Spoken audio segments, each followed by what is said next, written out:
They formed a congenial group sitting there that summer afternoon, Madame Ratignolle sewing away, often stopping to relate a story or incident with much expressive gesture of her perfect hands; Robert and Mrs. Pontellier sitting idle, exchanging occasional words, glances, or smiles, which indicated a certain advanced stage of intimacy and camaraderie.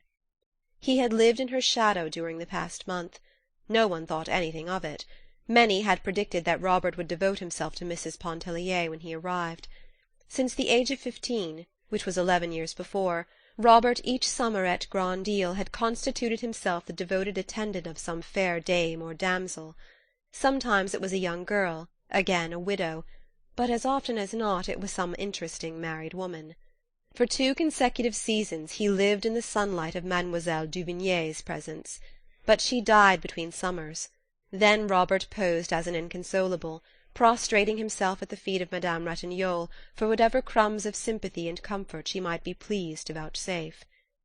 Mrs. Pontellier liked to sit and gaze at her fair companion, as she might look upon a faultless Madonna. "Could any one fathom the cruelty beneath that fair exterior?" murmured Robert. "She knew that I adored her once, and she let me adore her. It was, 'Robert, come, go, stand up, sit down, do this, do that, see if the baby sleeps, my thimble, please, that I left God knows where. Come and read Daudet to me while I sew.' Par exemple! I never had to ask. You were always there under my feet, like a troublesome cat." "You mean like an adoring dog. And just as soon as Ratignolle appeared on the scene, then it was like a dog. Passez, adieu, allez-vous-en."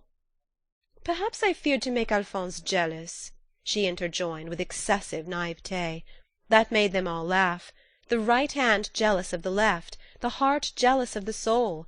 But for that matter, the Creole husband is never jealous. With him the gangrene passion is one which has become dwarfed by disuse. Meanwhile, Robert, addressing Mrs. Pontellier, continued to tell of his one-time hopeless passion for Madame Ratignolle, of sleepless nights, of consuming flames till the very sea sizzled when he took his daily plunge, while the lady at the needle kept up a little running contemptuous comment. "Blagueur! Farceur! Gros bête, va!"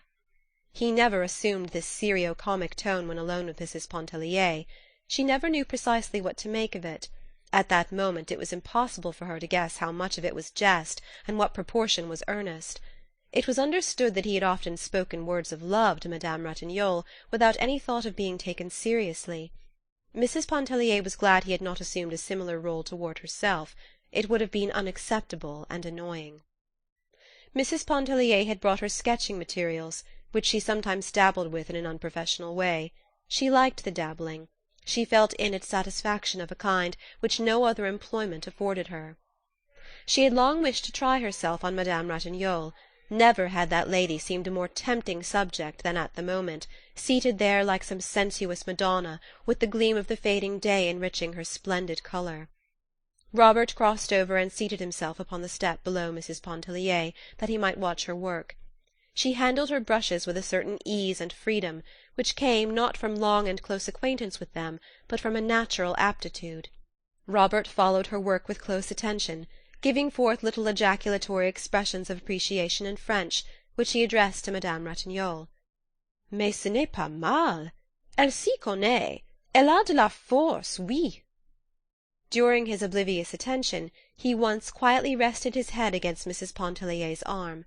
As gently she repulsed him. Once again he repeated the offence. She could not but believe it to be thoughtlessness on his part, yet that was no reason she should submit to it. She did not remonstrate, except again to repulse him quietly but firmly. He offered no apology. The picture completed bore no resemblance to Madame Ratignolle. She was greatly disappointed to find that it did not look like her. But it was a fair enough piece of work, and in many respects satisfying. Mrs. Pontellier evidently did not think so. After surveying the sketch critically, she drew a broad smudge of paint across its surface and crumpled the paper between her hands. The youngsters came tumbling up the steps, the quadroon following at the respectful distance which they required her to observe. Mrs. Pontellier made them carry her paints and things into the house. She sought to detain them for a little talk and some pleasantry. But they were greatly in earnest. They had only come to investigate the contents of the bonbon box.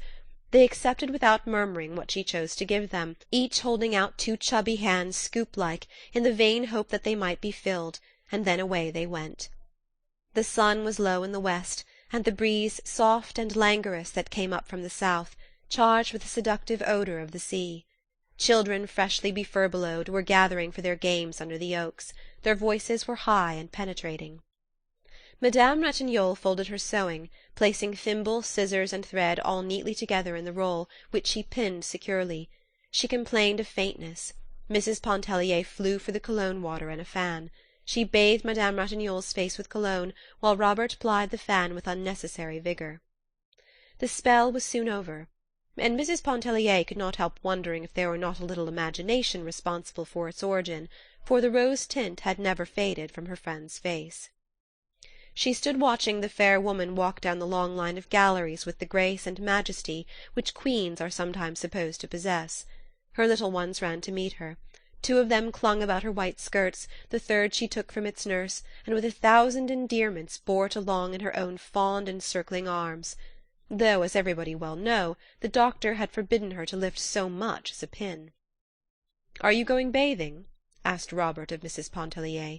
It was not so much a question as a reminder. "Oh, no," she answered with a tone of indecision.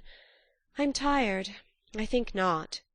Her glance wandered from his face away toward the gulf, whose sonorous murmur reached her like a loving but imperative entreaty. "Oh, come," he insisted. "You mustn't miss your bath. Come on. The water must be delicious. It will not hurt you. Come." He reached up for her big, rough straw hat that hung on a peg outside the door, and put it on her head. They descended the steps, and walked away together toward the beach. The sun was low in the west, and the breeze was soft and warm.